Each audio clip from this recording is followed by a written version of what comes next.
in the 7 years since then, Wikipedia has basically essentially blacklisted almost all conservative media. The only ones that are not blacklisted are those that are very firmly establishment. So, like the National Review and the Wall Street Journal are the only ones that are like green lit. All the others are not able to be used at all. So, and what that means is, if some facts simply don't appear in, more centrist or left-wing sources, if they don't appear at all, then the facts cannot be reported on by Wikipedia. This is Tyler O'Neill, a senior editor at the Daily Signal. I'm honored to be joined by Larry Sanger, who is the co-founder of Wikipedia. Larry, it's great to have you with us. Oh, thanks for having me. So you have this new list of 9 theses. And, as a student of history, I love the echoes of the 95 theses of Martin Luther on the church door at Wittenberg.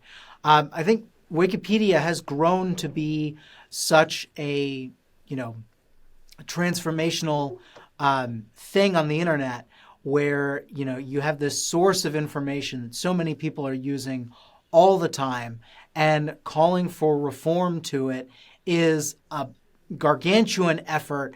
And I think your theses are very well thought out.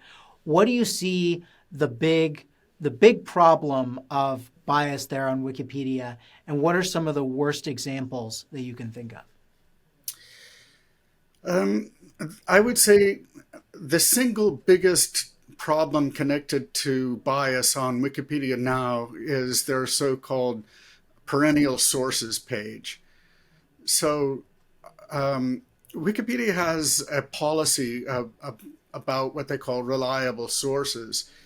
And over the years, this has evolved so that essentially ideologues can, with the apparent agreements of most of the participants on Wikipedia, they can simply get rid of entire sources, like the Daily Signal, just for example.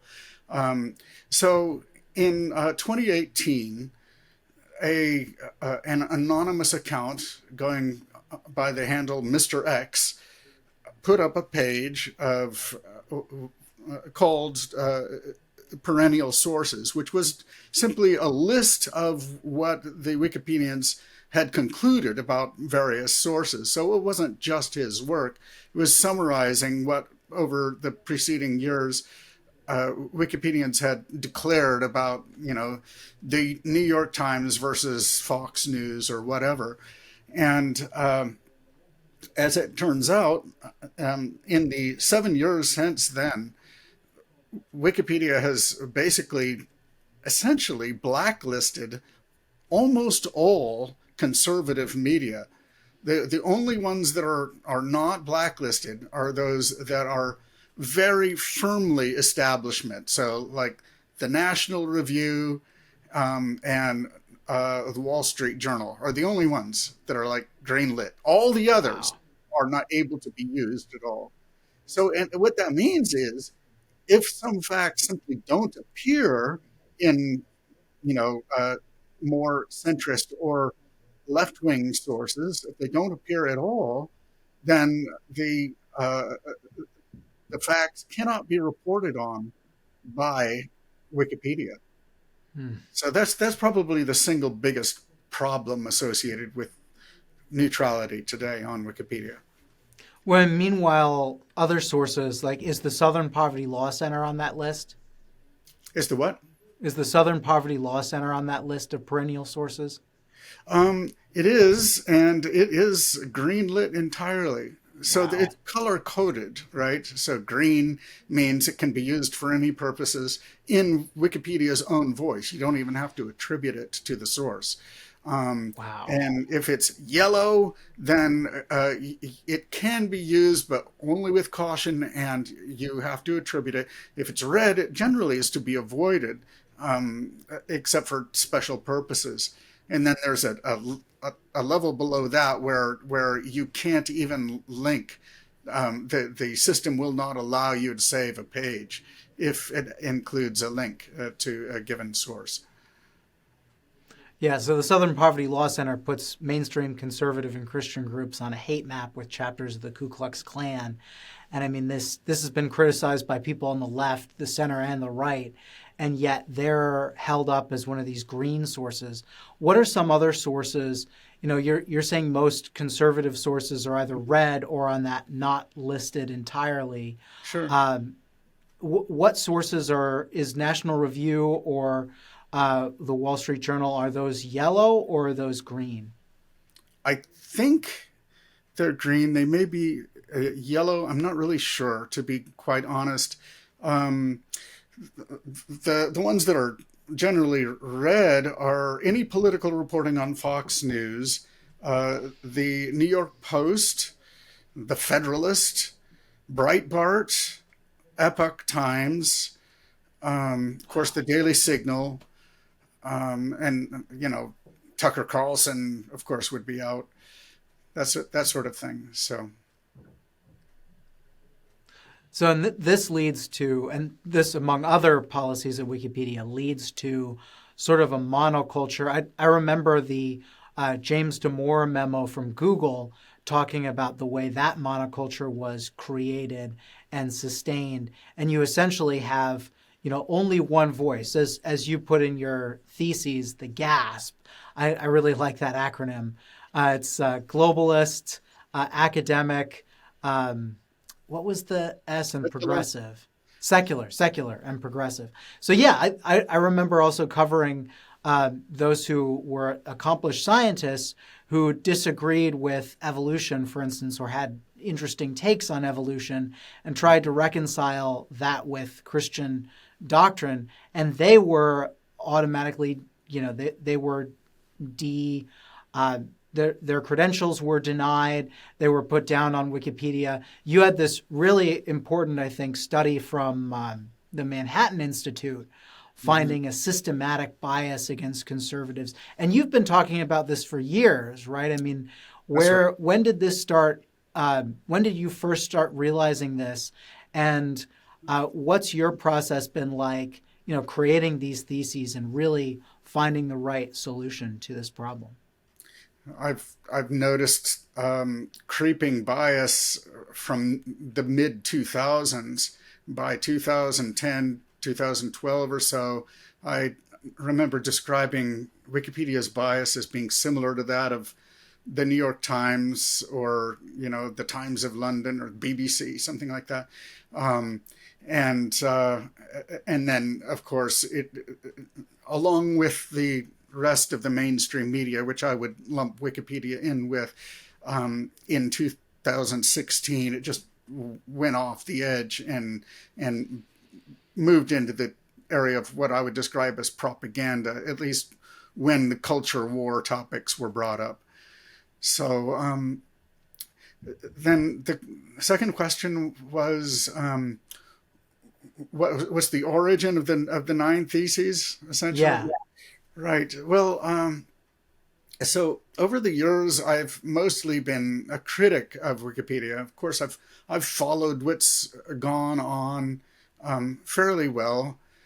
I haven't participated to speak of, but I have been apprised and several times, year in, year out. So I understand what's going on.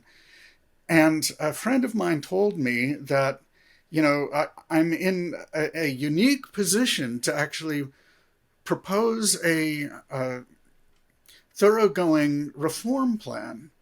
And I got to thinking about that, and I convinced myself that that's actually true. It's actually, I would say, an obligation of mine. I inflicted this thing on the world, and I kind of regret it in some ways.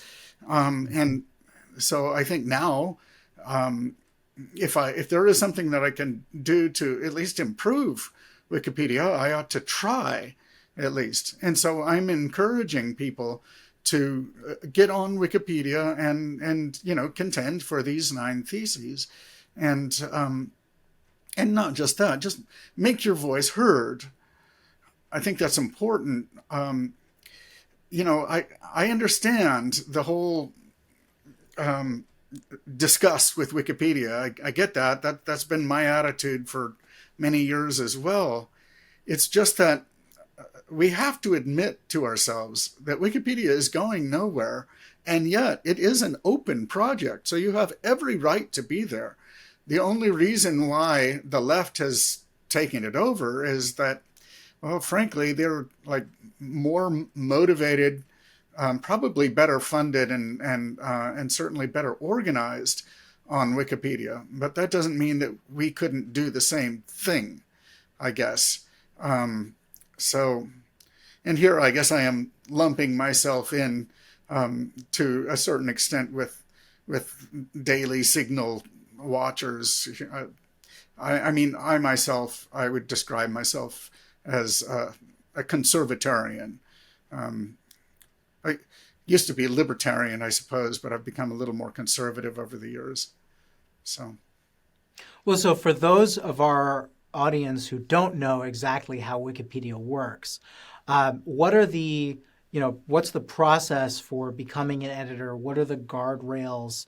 And how does actually advocating for these theses work on the platform? Well, I mean, it's simply a matter of going there and making an account as you would on any other website. It's not hard. You don't have to jump through any hoops. You don't have to use your own real name, and especially if you get involved in any sort of heated disputes, which, by the way, would probably get you banned rather quickly. In other words, try to keep cool. Then they will use any information that you share about yourself against you, I'm afraid. So you are in the minority if you are conservative on Wikipedia. So, but as far as weighing in on the 9 theses, look for links to it and find the talk page. I'm not specifically telling you what to say there, of course. But again, you have a right to weigh in there as everyone else does. So, and from what I understand, many of the Wikipedia editors, one of the reasons why you have this bias is that you have editors who will watch specific pages and return to them frequently throughout the day. Sometimes even, if a change has been made, they'll notice within 10 minutes or so and immediately change it back. What is, you have a great suggestion of having alternate pages for contentious topics, which I think would address this to some degree. But then, if you have a conservative alternate page and then editors want to change that one too, what would stop that? How would that? It depends on how the system is, organized. It's not clear whether Wikipedia could ever be persuaded to start such a program. Possibly. I wouldn't entirely rule it out, but right now it's very unlikely. But one idea then would be simply to say that whoever starts a new article can determine whether it is a hand-picked small group of people that they want working on the page that they have started, or everyone who fits a certain category broadly described, or everyone entirely, except perhaps a set of blacklisted people who are not allowed. So the reason I say that is it's entirely possible that you get into a long-running dispute, just constant back and forth with someone, and if they prevail, you ought to be able to have your own version of the article on Wikipedia, but you shouldn't have to refight the same wars with the same people. So if necessary, it should be possible to essentially keep those people from participating, if you are the one who started that page. And then, of course, if your article is no good or not as good as the others, then it might not even be shown to the public. On the other hand, if it's quite good, then it could be. And how that's determined is another area to be figured out. So. Well, so as a journalist, we always are told never cite Wikipedia. And, it's not just because of the bias, but it's also because of the inherent open source nature of Wikipedia. The fact that pretty much anyone can become an editor, the fact that, it is no holds barred. And some of that is encouraging to have a platform of free information. But how do you think about Wikipedia as it has become? And, do you still fully support the project that you helped launch? Well, basically, if Wikipedia entirely rejects the reform proposals that I've put forward, then I will simply revert to my former position, which is that Wikipedia is entirely a lost cause and shouldn't get your attention unless, again, you actually want to cultivate it and frankly, you have to get organized in order to make much of a dent in Wikipedia. Believe me, the other side does. They will. They use back channels a lot and help each other. And I'm not again specifically encouraging people to do that. But let's just say that's what the other side is doing, even though it's against the rules. So that sounded. I know that sounded a little confusing, but the point is, it's a contended. That's the right word.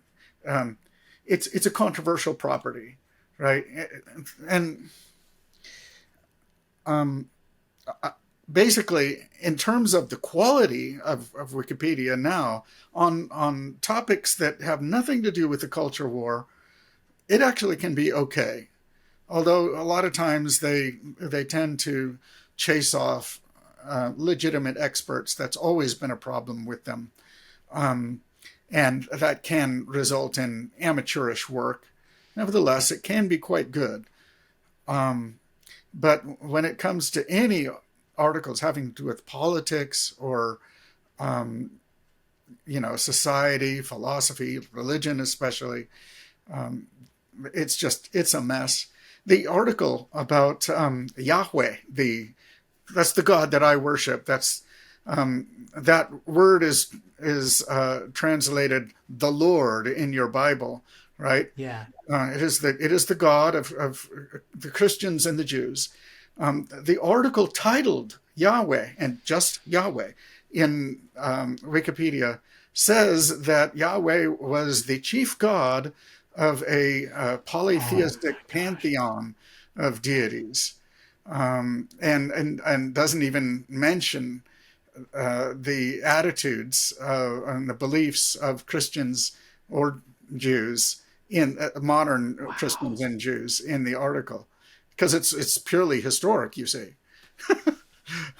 Well, and this is so for context, this is the way that modern secular historians reinterpret the early worship of Yahweh in Judaism by saying that it must be based on Palestinian, hierarchies of gods, and that the Israelites were worshiping multiple gods, and then eventually chose Yahweh above all of them. And then eventually you had later sects that got rid of the other gods and then said Yahweh was the only God. I mean, it is all based on rejecting the foundational texts of Judaism and Christianity. Right. It's entirely speculative. It involves, as you say, rejecting the text. It involves rejecting the plain words of the text and essentially reading in a different narrative on the theory that the texts were not written by Moses or any of the other crazy, unsupported things that Christians, that faithful Christians believe, etc. But such views, you would think, in a neutral resource would at least be represented. At least they would be attributed to Christians, but they're not even on the page about Yahweh. Again, you can find such views characterized, buried in like 1,200 words down on a separate article called God in Christianity. That's the first you can hear or read on Wikipedia about Yahweh, the Lord, as such in Wikipedia. So it's a mess. That is so infuriating. Yeah, and I mean, like there are different.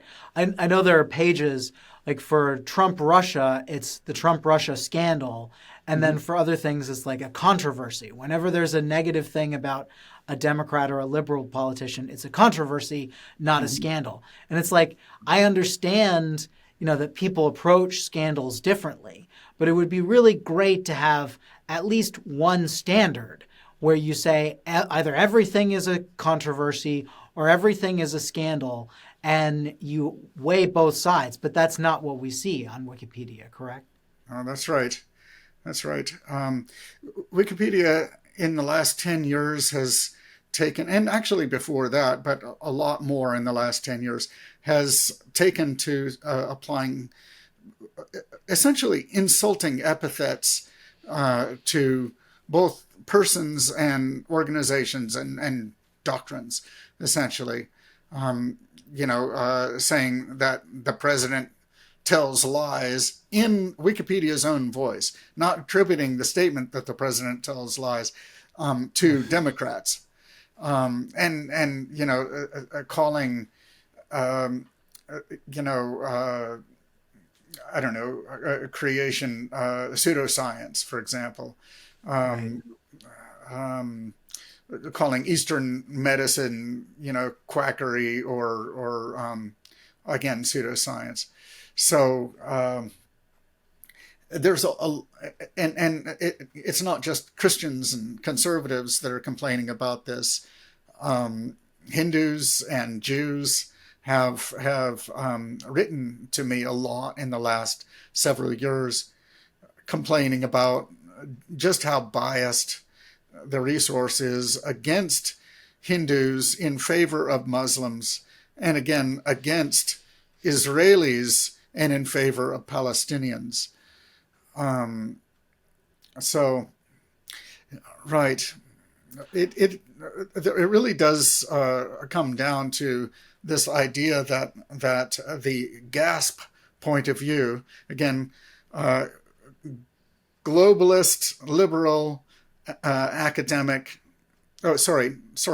globalist, academic, secular and progressive. Yeah. That people who take this point of view are essentially the neutral, vanilla point of view, the bearers of the truth, and that all other views are just false or it's just misinformation, crazy talk, pseudoscience, pseudohistory, etc. So yeah, they simply cannot be taken seriously as a neutral source. I've been saying so for a long time, and now it's time to actually, stop complaining about it, but actually start doing something about it. So the whole point is to actually start taking seriously the idea that we can participate and we can advocate for a better system. So what needs to happen for your reforms actually to be implemented? What's the process here? That's a good question. A lot of things actually would need to change. But one sine qua non would be that the people have to get a lot more involved, right? The current set of participants on Wikipedia are not going to agree to any of the changes, or very few. A few of them actually have been reasonably well received, I should say. And I'm happy about that. But the most important ones about neutrality and the one about, well, the 62 most powerful people on Wikipedia, at least let's just say they represent the most powerful editorial positions on Wikipedia. 85% of those are anonymous. I mean, how is that possible? Yeah. So we can't even know who rules over us in terms of like shaping public opinion. That's not how the rest of the news media works. Why should it be different with Wikipedia? So I think the thing that needs to change is there needs to be a lot more public participation, and there needs to be also a lot of pressure from outside, people talking back to Wikipedia, from blogs, from journalism, and get involved in the actual discussion of policy.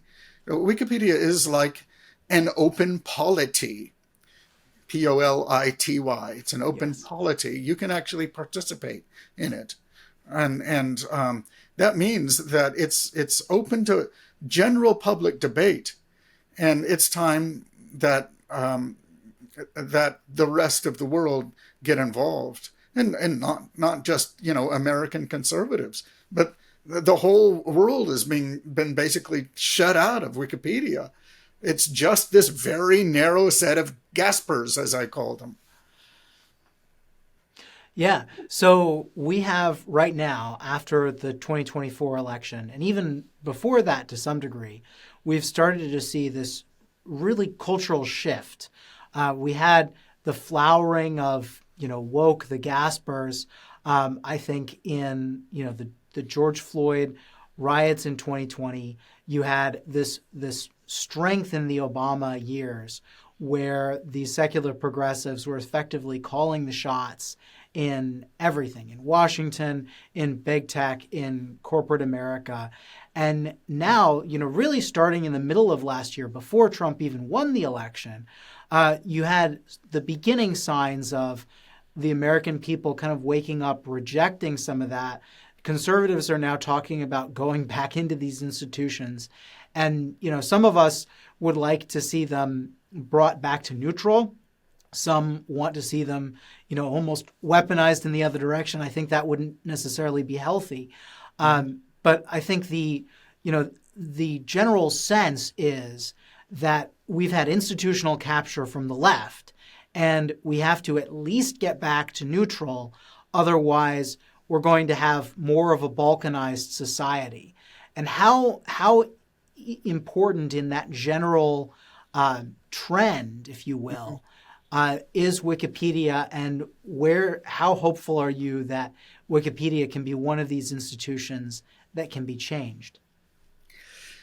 What a lot of people have told me, and I don't know really how true it is, but I think it's true to some extent, that Wikipedia shapes public opinion more than any other single information source of its kind, more than any newspaper or any broadcast or podcast,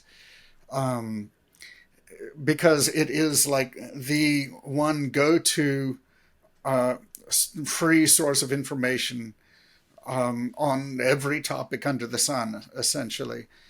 And it is quite exhaustive because it has made use of so much volunteer labor from people. So it, like it or not, it matters what's on Wikipedia. It's true. And I actually think that Congress can bring some pressure to bear, because if you read in essay number 6 on the basically the anonymity of the editorial leadership of Wikipedia, you'll discover that there have been dozens, maybe hundreds of people who would have essentially accused Wikipedia of libel, of defamation, in the Wikipedia articles, but there is no legal recourse. Yeah. And that is a problem that ultimately was created by Congress when it passed the Section 230. Communications. Right? Yeah. Communications Decency Act. That's right. And basically, because it essentially protects platforms from lawsuits, as long as they meet certain basic requirements, which are relatively easy to meet. What that means is if the platform has a reputation of being reliable, as I said, it generally kind of does still. It shouldn't, but it does. Then it actually makes a difference to people's reputations and their bottom line. Mm-hmm. And if there is no recourse for libel in this sort of system, because the platform is allowed to have anonymity, even among the top editorial authorities in Wikipedia, then it's a problem that's created by the law itself. And the law can remove those protections. There are carve-outs that can be made, and without posing any great threat to freedom of speech. It's not my top choice. I think Wikipedia should basically take special care in dealing with the reputations of people. They say that they do, but they don't, and as a matter of fact. And that is actually a thing that Congress also could investigate. Exactly how has Wikipedia essentially been playing fast and loose with people's reputations? It's a big problem, in my opinion. When Wikipedia is a 501c3 nonprofit, correct? I always get the little fundraising thing. It's funny because we're talking about Wikipedia is almost always the top source on Google whenever you type something in. And I find Wikipedia to be, incredibly biased, but also a decent starting point when I don't know anything about a topic. You look at it and you say, okay, what does Wikipedia say? This is the first line of defense, if you will. As soon as I see something interesting, I go directly to the source on Wikipedia and track it down. But then I also usually have to go find alternate sources because you're always having, one slanted viewpoint on Wikipedia. You know that. But of course, many Americans don't know that. And so you have this reputational problem. How is Wikipedia structured? Is there anything in the structure that you recommend changing? Well, I'll tell you this. Wikipedia does not have any regularized way of adopting reform proposals. You can make proposals about, shall we say, incremental changes to existing rules. But if you wanted to create a broad new policy, or simply to rethink an existing policy and have it properly discussed in a way that hasn't been tainted by the anonymous players, if you really wanted to do that, then you'd have to come up with new processes for adopting reform proposals. So thesis 9 is that Wikipedia should adopt a an editorial assembly. And by having essentially a legislature, which would actually be, I think it would have to be convened by something like a face-to-face constitutional convention, right? People actually coming together in meet space to talk to each other face to face, making sure there's one person, one vote, and adopting a sensible system of governance, then it wouldn't be quite so crazy as it is now. And that would make it possible for Wikipedia to adopt some very reasonable reforms. The 9 theses that I've proposed are all maybe not from the hardcore Wikipedians' point of view, but from the point of view of everybody else, all the sane people out there. Every single one of them is perfectly reasonable, and it's a shame that there has been pushback, but let's just say the fight for the 9 theses is not over, not by a long shot. And you talk about the bias of Wikipedia, especially in a political realm. What if you had to give a dollar amount, roughly, what level of, an in-kind contribution to certain political candidates is the bias of Wikipedia adding? That's a good question. That's not a question I have studied. So Yeah. I am a little nervous to put an actual number on it, but it's got to be in the millions for sure. All right. Well, I don't have any more questions at the moment, and I think we've been going for a while. I just want to give you the opportunity to say anything else that we didn't cover. If there are particular proposals that you'd really highlight in these 9 theses, and again on the overall issue, I think you're doing an excellent job trying to combat it. But what more would you say? I'd just simply reiterate that people need to make themselves more aware of the problems with Wikipedia, how it works, and the 9 theses themselves. And a good place to learn about them is entirely free. I put it on larrysanger.org, the 9 theses. It's right linked at the top of the front page of the site, and also on where I put it first, which is my user page on Wikipedia itself. I would encourage people to make accounts there. It is your right, for sure, to get involved. No one would deny that, not even the most hostile left-wingers on Wikipedia would deny that you have a right to get involved in Wikipedia. And as unpleasant as that might be for some people, if you think of it as a game, I think there's a certain kind of person that can go in for it. But I'll leave you with this piece of advice for the people who want to actually get involved in the game. And again, it wouldn't take very many people. We're talking a few hundred would make a big difference if they're fairly active hobbyists, essentially, on Wikipedia. My advice to them is to try to play by the rules. As crazy as it sounds, perhaps today, that's the way to make a big difference on Wikipedia.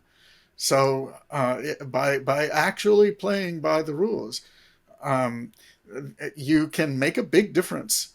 And I've seen a number of examples of that happening, and in recent years, recent weeks, so.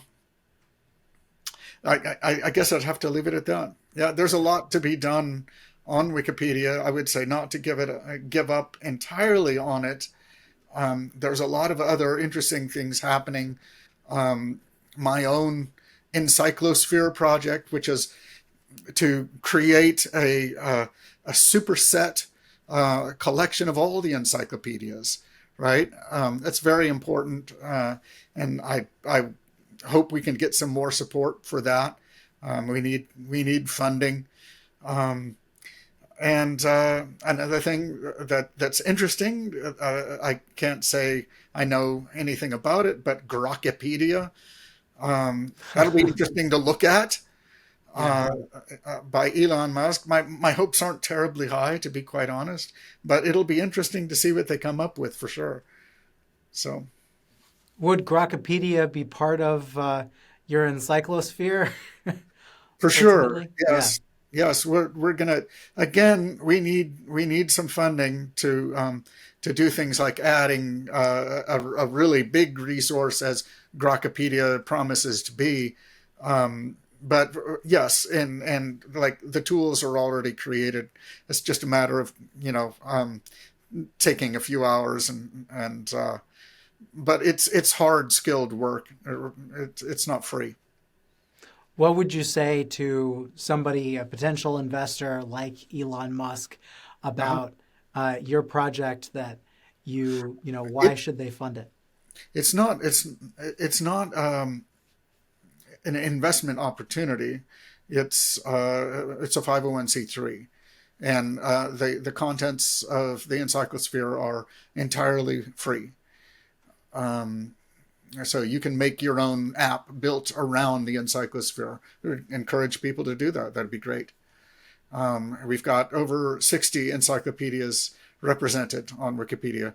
Over 30 of them have all of the content, and then another 30 have the metadata about the encyclopedias, and so they're included in the search engine, or in a search engine that you can build on top of the data that we've assembled. Huh. Interesting. So would we be talking about a potential, almost competitor to Google with their search crawler? And not really. I mean, Google is a general search engine. The Encyclosphere is it is a collection of all of the encyclopedias. It's a different animal, and and I think that it could be used ultimately, especially if it were again well funded and expanded by say 10 times. If we were to go into a lot of old public domain encyclopedias, for example, and add a lot more of those, it could become the backbone of a great LLM, actually, I think. And Hmm. so there's a lot of good reasons to get behind this. Also, archival, which is a thing that we don't think about enough, but I am worried that we are going to lose access to a lot of the good old books and resources in the future. That it will become more difficult, more expensive to gain access to this material on archive.org. So another thing that the Elon Musks of the world really need to get behind is making many copies of the books that are online. It's actually part of the same um, mission of the Knowledge Standards Foundation, which is behind my work on the 9 Theses and the Encyclosphere. So if you can see this, Oh this is yeah, ZWI book. Yeah. a Zwi book. It's got the as of last June of 2024, the entire contents of Project Gutenberg, which is a massive collection. On here, there are 69,020 books. The classics, uh, basically, most of the classics that you could think of are on there. And while, of course, they're for free to read online, this is an offline copy. So you could put it in a Faraday bag and, have it against future disaster. And generally, um, when the internet goes out, or whatever, or when the powers that be restrict access to these things. Well, thank you again so much for joining me, Larry Sanger, and for everything Pleasure. you're doing to fight for freedom or for fairness on Wikipedia.